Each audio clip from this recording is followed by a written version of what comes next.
What's going on, everybody? This is Joe Harper with Reformed Truther Ministries, and this is this week's midweek video. So, short video, 5 to 10 minutes, where I talk about an issue that I find to be interesting. That is the concept of the midweek video. So, in this week's midweek video, I'm going to be talking about a Gallup poll that I saw, interestingly enough, and the poll is talking about the. I actually saw an article from the Christian Post and kind of here and there, but it's just summarizing this Gallup poll, and then it has a link to the actual Gallup poll. But according to this article summarizing the poll, and well, according to the Gallup poll itself, it's just a direct. They just directly correlate the data. I read both. This is what it says. This is what it's about. It says public trust in pastors continues to decline, Gallup poll finds.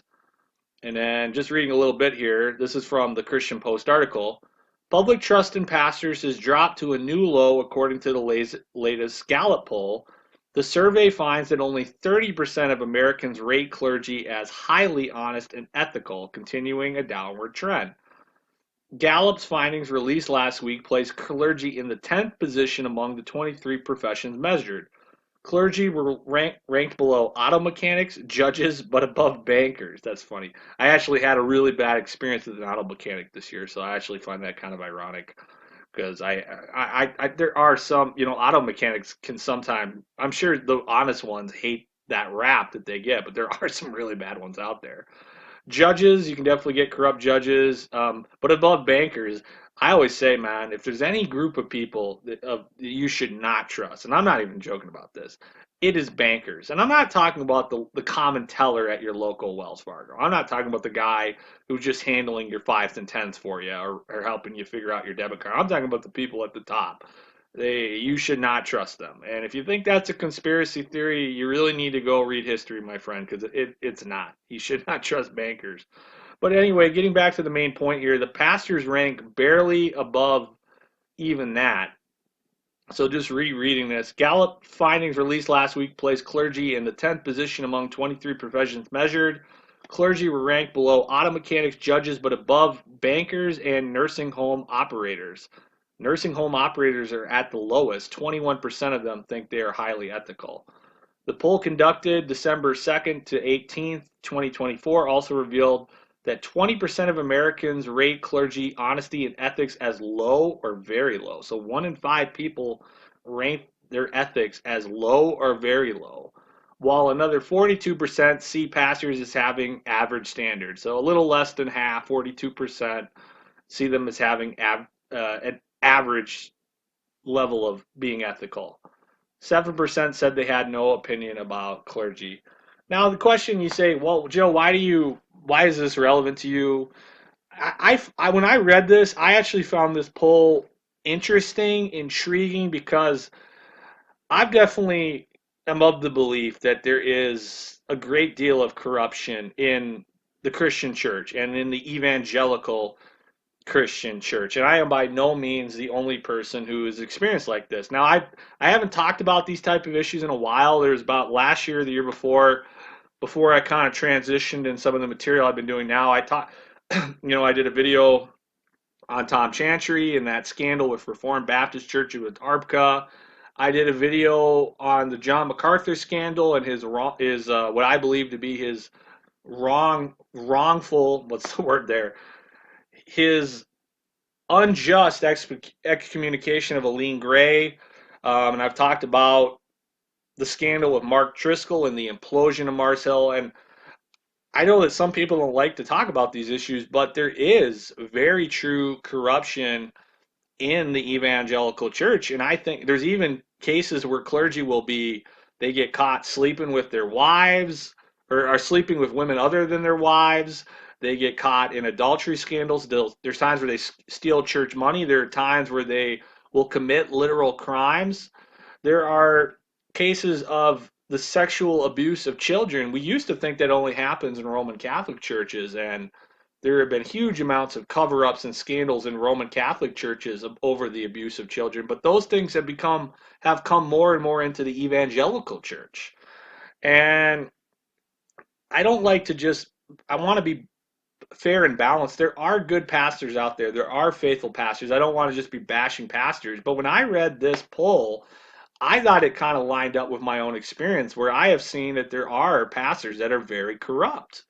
And I think that it's a good thing to talk about this even in a short format because there's a lot of people who I know personally who are wonderful Christians who have had some very, very bad experiences with pastors and the corruption of power. Now there are bad people who are just in the pews too. We have to be fair and balanced. And with a poll like this, you do need to understand that there are mitigating factors where obviously you're only polling a select number of people. We know that not everybody always likes polls. It's not always perfectly reflective of the entire population.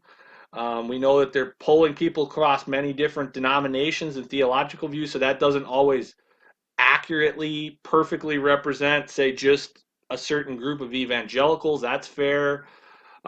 We know that polls can just be inaccurate because they're inaccurate. So I understand that we need to take this with a grain of salt, but in my opinion, when I read, based on my life experiences, when I read that 31% of pastors are not viewed as having good ethics or high ethics, only 31% of people, based on the findings of this poll, would say that they are highly ethical. When the Bible says they are supposed to be above reproach, there's a lot of Christians that can't buy that. I can buy that. My experience would say that that's true. And I know a lot of people. There's a lot of people. There are stories if you're paying attention to what's going on in the church.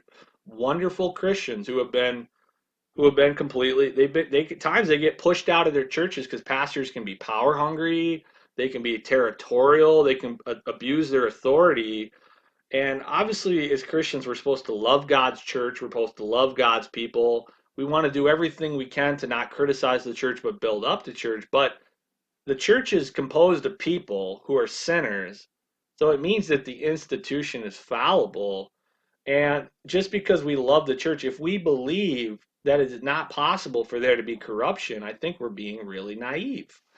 And there's so many scandals that could be pointed to that really highlight this. Now, I kind of came to the decision the past year that I don't want to talk about this material every single video I do. I think God's called me in other directions. But I thought for this week's midweek video to take about 10 minutes and talk about it is completely fair. Because I mean, I've seen it with whether it's Reformed Baptist churches or MacArthurite churches, and it happens in charismatic churches. You look at the scandal that happened with IHOP, the Mark Driscoll scandal. Look at what happened with Ravi Zacharias, Jerry Falwell, Liberty University. Some people will defend John MacArthur to the death, but there's been a lot of scandals in Grace Community Church.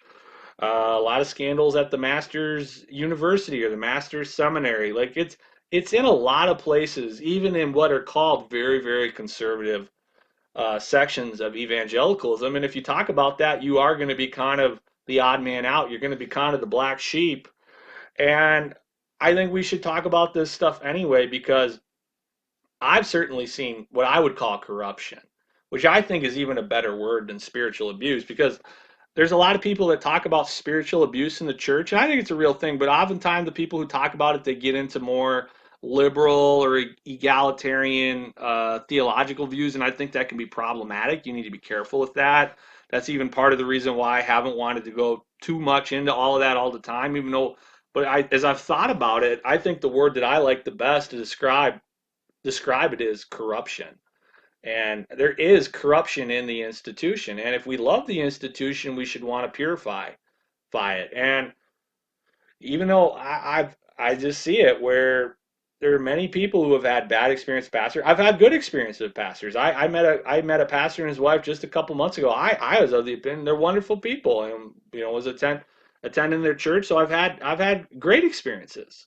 And then I've had some very, very bad experiences. And I know that yeah, pastors at times they can be power hungry, they can be territorial, they can just they can really see people who are serving faithfully in the church and can be really threatened by them. That happens, and there's a lot of things that we should talk about. There is corruption, and I just think that this poll kind of reflects that reality. And I think that oftentimes there are people who are in their churches some of the most loving, humble, faithful Christians in their churches. And sometimes, ironically enough, they're the people who come into opposition to some of the leaders the most, because the leadership can be, for various reasons, can find those people to be a threat to their power.